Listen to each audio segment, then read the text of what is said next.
TV, radio and film. My name's Samina Kiyani. I'm a broadcast journalist and TV producer, and I'm interviewing a whole host of very talented industry professionals across a wide variety of job roles, backgrounds, ages, for you at entry level who have an interest in getting into this business. My guests share each week their pathways into this business, the ups and downs of what they do, and also give invaluable advice as to how you too could follow in their footsteps. This week, I'm catching up with, I'm interviewing, she's here, Emma Butt. She's a dubbing mixer, an ADR recordist and sound editor, and she's worked across some incredible shows, Game of Thrones, Eastenders and Doctor Who, just to mention a few. Welcome, Emma Butt. How are you? I'm really good, thank you. Thank you for having me. Oh, no, you're very welcome. So, Emma, tell me and tell us, how did you choose to get into sound and why this business? So I actually decided to go into music originally. I never wanted to work in TV and film. I was in school choirs and church choirs when I was back home in Ireland and loved music. Always wanted to do a job in music, but didn't think I was ever going to make it as a singer. So I started looking at different career paths, and we were recording a CD for charity, and this guy came along with a mixing desk to record us, and I was like, that is really cool. That's what I want to do for the rest of my life. So I started researching all the universities in Dublin that offered the course in sound engineering and applied way too early. Got a place eventually when it was the right time for me to apply. And yeah, started studying it. And as part of our course, we looked into film and TV. So I got an interest in post-production sound from doing our course, but still was hell-bent on staying in music side. And then of course it came to the end of our university course and I was like, oh sugar, I need to get a job. It's that time to enter the real Time, yeah. So I started applying to all of the different studios, post-production and music in Dublin, and started applying as a runner to try and just make tea and coffee and get my foot in the door. And I was really lucky that the company I ended up working for 9 years were looking for a runner at that time. And so I applied, went for an interview, and they actually gave the job to someone else. And just by chance, they had said to me, oh, we'll give you an answer by the Friday. Friday came, hadn't heard anything. So I followed up with an email, popped an email to the head of client services and just said, just wanted to check in. And she got back to me straight away, I'd say within 20 minutes. And what had happened was the girl that they had hired instead went on her lunch break and never came back. Oh, wow. That just created a pathway for you then, didn't it? It was perfect timing, and it was perfect that I had followed up and not just left it and ignored the fact that they never got back to me. So the head of client services was like, can you start on Monday? And I was actually very boldly pulling a sickie from university that day, and obviously had to go in then and be like, look, I've been offered this job. They want me to start on Monday. Can I finish my course part-time and take on this job full-time? Thankfully, they were very cool about me having pulled a sickie because I never used it, to be fair. Very naughty, Emma. I know. You should not have been pulling a sickie. But they were great, and they were like, yeah, of course, you have to take this. This is why we're training you. So go for it. We'll figure all the university stuff out. And yeah, that was it. I joined the company, still like, oh, I kind of want to do music. And then the more I learned about post-production and about sound and how it all worked, I was like, I really, really love this. I can't imagine doing anything else. And yeah, I was at that company for 9 years before I moved over to London. So Emma, can you just share with those watching who are at entry level and, perhaps at that point, which you've just described, reaching out to lots of different companies to try and get a foot in the door. Can you just talk about the importance of being persistent in following up? Oh, it is so important. And I hope that story highlights that you should never not take a non-response as I haven't got it. One of the things that I've definitely learned is that everybody is so busy in this industry that sometimes they just simply forget to reply. So I hate when young students come to me and say they feel like they're pestering by emailing people constantly. And actually, I never say that it's pestering. I say it is persistence and it is a reminder and a gentle nudge because people too get busy, they get distracted, and they just simply forget. Um, the people that I always am willing to give more of my time to who are starting out are the ones who are constantly knocking at my door, emailing me, asking me for advice, asking questions, because I know that that's their passion coming through Yeah. and showing me that they really, really want to do this job. So it's never pestering, it's passion. And Exactly. And it really demonstrates that this is like, I'm not going to give up. This is what I want to do. And that passion then translates and, it kind of, it lights a light bulb in people like, yeah, actually, they'd be good on my team, even if it's as a junior. It doesn't matter because this industry is all about passion, isn't it? So you've got to be passionate about what you want to do. yeah, you have to do this job because it's not always easy. There are going to be days where it's really tough and it's hard on you.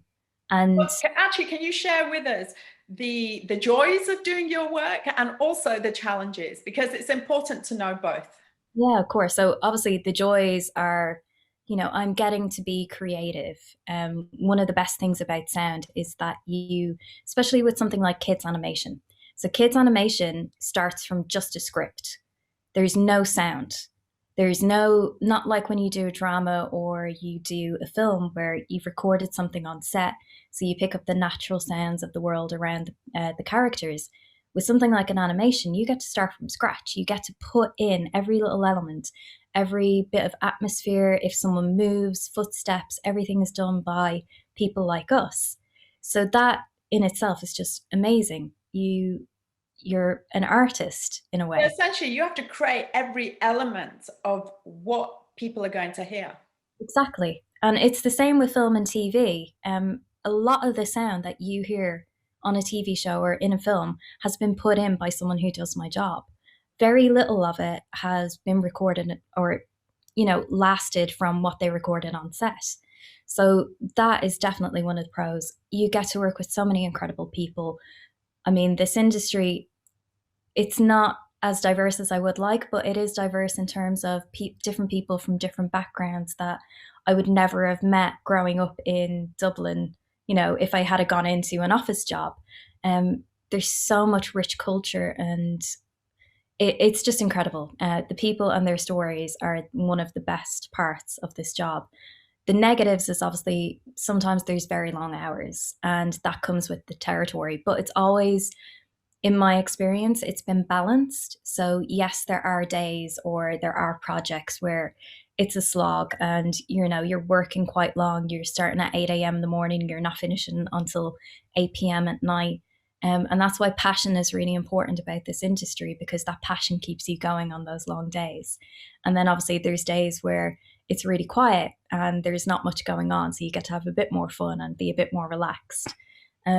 It's also very pressurized a lot of the time. If you're coming up towards tight deadlines, like any job, you can feel under pressure to get things done quickly, but still to a high standard. But again, it comes back to the passion. You don't mind it because you love doing your job so much.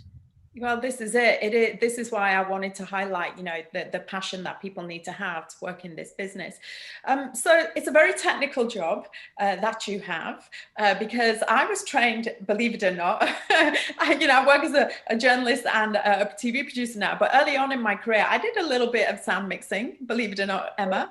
And what I noticed at that point is the amount of focus you have to have, especially when you're mixing a live show. I mean, it could be for hours and hours and hours. I was working on a sports show. So can you just share with us the different aspects you need to have as a person to deal with the different traits, to deal with the different types of sound job roles that there are? Yeah, of course. So, to be honest, irregardless of what job role you do, whether it's sound editing, dubbing mixing, or ADR, Could you just differentiate between those before you, yeah. yeah, of course. So, sound editorial, sound editing, or dialogue editing is when you take, so dialogue editing is when you take the dialogue that has been recorded on set or the voiceover or the characters in a kid's animation, and you tidy them up. So you take out any mistakes, any stumbles. Um, if I had said you could cut that out. If people have mouth clicks, you'd cut them out. It's just about making it clear and consistent. Sound effects editing is when you create the sound world, like I described. Yeah. You put in the atmospheres, you put in the footsteps, you put in any additional sounds that aren't there that will create that world and make it feel more immersive. A dubbing mixer is actually, I'll start with ADR first because dubbing mixing is the last kind of process. Sure. So ADR is if an actor has been on set and say they're recording a period drama and it's set in the 1800s when there wouldn't have been planes, there wouldn't have been helicopters, there wouldn't have been cars like we have today. And they've recorded a scene on set, and for some reason, an airplane has flown by or a car has driven by.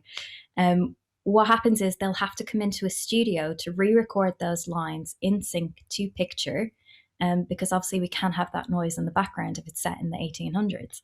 So an actor will come into a studio with me and they will try and repeat their lines in time, in sync to the picture, but try and match their performance perfectly so that when a viewer is at home, they don't recognize the difference and they just think it's been recorded on set in the day.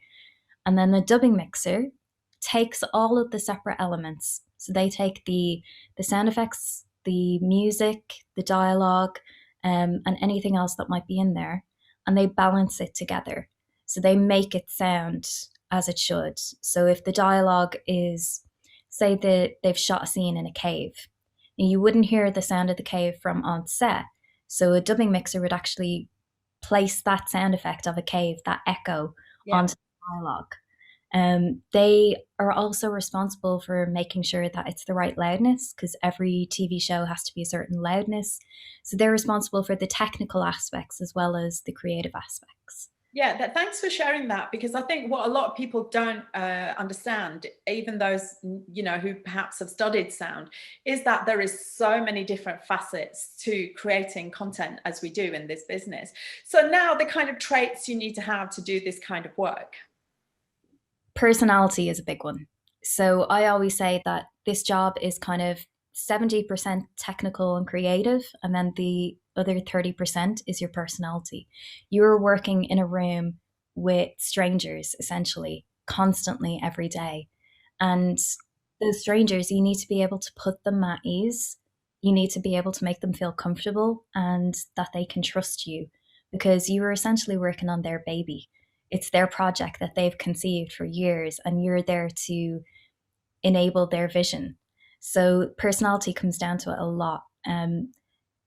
Networking is a big thing as well in this job. So again, your personality has to come out. You have to shine. Otherwise, it's mainly patience. You have to be very, very patient. There's going to be a lot of times where things are stopped slow because discussions have to happen because there's so many people involved in the process. So you have to be willing to, take a step back, breathe, and just wait for things to happen. I think they're the two main ones, really. Yeah. And you just mentioned technicals. So is it absolutely necessary to have studied the technicals of audio before getting into this business, or is there opportunity to be trained on the job? Absolutely, you can definitely get trained in this on the job. I've always said that it is amazing if you get the opportunity to go to university and to study a sound course. It's always going to be beneficial to you, but I don't believe that it's a necessity. My course gave me the foundations for what I needed from when I went into the working world, but I will always say that 90% of what I know now is what I learned being hands-on in a facility. So I always think that if you've decided later that you want to get into sound, but maybe you've gone a different way and you've studied something else, but you've decided actually I don't enjoy this, I want to do sound, I want to work in film and TV, get a job as a runner, start at the bottom and start learning. And I mean, when I started out, I was sitting in with the engineers on my lunch break. I was getting in early. I was staying late. I was using every spare moment that I had. Picking people's brains to learn more, right? Yeah, exactly. And I think that's the best way to do it. And then asking them for projects that I could work on in my spare time and use the facilities there. Because again, not everybody's going to have the money to have all of this equipment at home. So by getting a job as a runner, you're opened to a world of people who are willing to help and train you and help you develop as an engineer. But also, I mean, 9 times out of 10, facilities want to train up their staff, including their runners. So they're very open to letting the juniors use the equipment after hours when it's not being used in order to further develop their skills. Well, it benefits both parties, doesn't it? I just want to pick up on something you mentioned, about stepping up, going during your lunch breaks, asking for extra projects. Now, the thing is, the pathways into tech roles in this business are not as forthcoming as production roles. And so that stepping up is really vital because it's a very competitive industry, isn't it? Oh yeah, big time. I mean, like I said, there's university courses out there churning out, I don't know, a couple of hundred new sound editors, budding sound editors, sound assistants every year. So it is becoming quite difficult, but it's still possible. And it comes back to what we said earlier about passion and knocking on people's doors and just being persistent and trying to get those opportunities that are there. Because, I mean, the UK film and TV industry is growing day by day. And that means more than ever, there are more and more assistant positions, more and more entry level positions becoming available. So it is tough, but it's possible. Yeah. And talking about tech itself, we're living in an increasingly tech world. And so, can you talk to us about what it means to keep up with that tech and consistently continue to learn? Because it's not that, oh, I've done my degree and I've learned a bit on the job and I've been trained and now that's it. I just go and do my job. It doesn't work like that. No, not at all. It's constantly changing. There's new plugins in or new plugins out every day that we have to learn and we have to know about. Dialogue editing. There's a package called RX Denoise, which all of us use. They release a new version of that every couple of months or every year, and we have to know about the new version of it because it saves our backsides every time we use it. But the best thing is there's loads of resources online that are free. A lot of the people who create these plugins that we use, they do demo versions. So it's accessible to people to download the demo version for a couple of weeks and try it out themselves and learn how to use it. So that if they do get put onto a job where that plugin is going to be used, they've already got experience of it. They can already, know how it works, know how the basics of it work. There's great resources like Pro Tools Expert, which is an online site, and they do tutorial videos. They do tutorial articles about different plugins, how to use things. Pro Tools, which is the piece of software that all of us use, they've created Pro Tools First, which is for specifically people starting out in the industry that would not have, the money to buy the full version of the software. So they've created a student-friendly or, junior-friendly version of it that is free that people can download and just use it in their own time and get familiar with everything. Well, So, that's fantastic. And also, I think it would be great, like to set yourself some projects because practice makes perfect, right? absolutely. And I mean, there's so many people out there who are in the same boat, but in different job roles. So, in camera, directors, producers that are trying to create short films or, short form content. And they are always looking for people to join up with who want to do sound or want to do music and composing. And teaming up with them and helping them out with their project is just another great way of expanding your skills, but also expanding your CV. I mean, that's all forms part of your show reel for when you're trying to get work further down the line. So Yeah, it's and what's important about any sort of visual or audio medium is you've got to have something to demonstrate that you know what you're doing. Can you just talk to us about the importance of that and where those at entry level can go find the people that they can team up with to do projects? Yeah, completely. So Mandy.com is obviously a big one. And they always have they have a section on their site that is specifically for unpaid work. And it is usually a lot of junior people looking to make short films and they need specific people to help them out. And they always say that as part of your payment, you can put the project on your show reel at the end. And there's loads of Facebook groups, and I cannot think of any of the names at the moment. But but do you know what? Facebook, if they do the search, they'll pop up. Yeah, there's tons of them, and they're all for entry level positions. There's other websites. Just googling entry level positions in post production, I have no doubt is going to bring up so many different options, because there are places out there that you can go to. That's for sure. Yeah, and just quickly, very briefly, the sound techniques you learn for TV and film, could they translate into radio? Say, for example, somebody starts off and then thinks, actually, radio seems quite appealing. Yeah, absolutely. I haven't done radio myself in quite a very long time. I don't know how much the tech has changed, but radio dramas is a big thing. Podcasting is a big thing right now. All of the same skills are used in both. So podcasting, if there's any sound design, that's done again by someone like me who works in film and TV.